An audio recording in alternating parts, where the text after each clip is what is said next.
For millennia, the fall of a great empire followed a predictable trajectory. When civilizations like the Babylonians, Hittites, or Assyrians suffered catastrophic military defeats, they vanished. They dissolved into the genetic and cultural melting pot of history. The Iranian plateau was subjected to this exact cycle of destruction again and again. Macedonian phalanxes, ruthless Roman legions, and Arab armies all marched here under the banners of conquest. Later, the Mongol hordes of Genghis Khan tore through the region, leaving behind literal towers of human skulls. Subjected to this number of catastrophic blows, the expected outcome for the Iranian people was permanent cultural erasure. But as their capitals burned and their leaders fell, a different process began. The Iranians responded to occupation in a way that defied the typical fate of the conquered. Within a few decades of an invasion, the brutal conquerors would begin speaking the Persian language. They started building in Persian styles, adopting the local state bureaucracy, and even wearing Iranian clothes. The East essentially digested its invaders. Iran learned to lose on the battlefield, while ensuring their culture outlasted the very empires that claimed to own them. This resilience was built on deep antiquity. Civilization here evolved alongside Mesopotamia, producing the first documented international treaty in history, a diplomatic agreement between the Kingdom of Elam and the Achaemenid Empire. In the 6th century BC, Cyrus the Great built the Achaemenid Empire, history's first true superpower. He maintained control not through enslavement, but through administrative sophistication, introducing gold coins, a global postal service, and a system of regional districts called satrapies. This statecraft was anchored by Zoroastrianism. It was a worldview that gave the nation a singular sense of purpose, framing history as a linear struggle between truth and lies, light and darkness.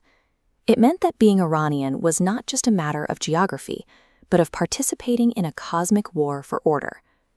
By the time the first foreign invaders arrived, the Iranian identity was already so densely established that it acted as a cultural weight, pulling anyone who entered its orbit toward the Persian center.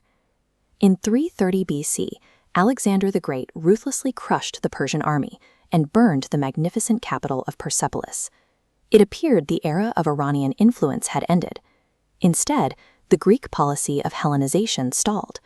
Alexander himself began wearing Persian robes and adopting the etiquette of the very court he had just destroyed. Centuries later, the Sassanid Empire was overrun by the Arab Caliphate, bringing a new language and the religion of Islam. Countries like Egypt and Syria were permanently Arabized by this conquest, but the Persians remained distinct. The Islamic caliphates became so dependent on Persian bureaucrats and scholars that the Farsi language became the primary medium for the era's greatest scientific and poetic works. Military defeat consistently triggered a cultural counteroffensive.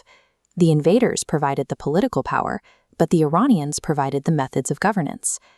The most extreme test arrived in 1220 with Genghis Khan. The Mongols ruthlessly slaughtered entire cities and wiped out the irrigation systems that sustained life on the plateau. But the grandson of Genghis Khan eventually made Farsi the language of his state and embraced Islam. These nomadic conquerors, who initially lived in yurts, began funding local poets and building grandiose Persian mosques decorated with intricate blue domes. Even after 3 centuries of rule by foreign tribes, the occupiers were effectively transformed into Persians. The political throne might have been held by Mongols or Turks, but the culture they presided over remained stubbornly Iranian.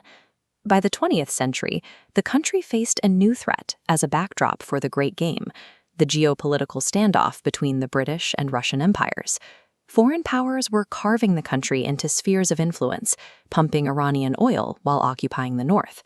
To the Western world, the nation was known only as Persia, a name associated with exotic fables and carpets, rather than a modern political entity.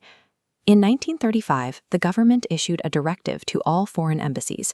The world must stop using Persia and use the country's ancient name for itself, Iran, the land of the Aryans. This was a deliberate move to shed the image of an exotic colony. It was a statement that the nation was a modern power with roots that reached back 5,000 years. Today, 2 versions of this land exist in the global mind. Iran is a word frequently tied to geopolitical tension and conflict, while Persia retains a romantic, mythical aura. These two identities belong to a single land that has spent 5 millennia fighting a continuous struggle over how it will be remembered. The history of the Iranian plateau suggests that real power isn't measured by who wins on the battlefield, but by which culture is strong enough to absorb its conquerors and outlast the very idea of defeat.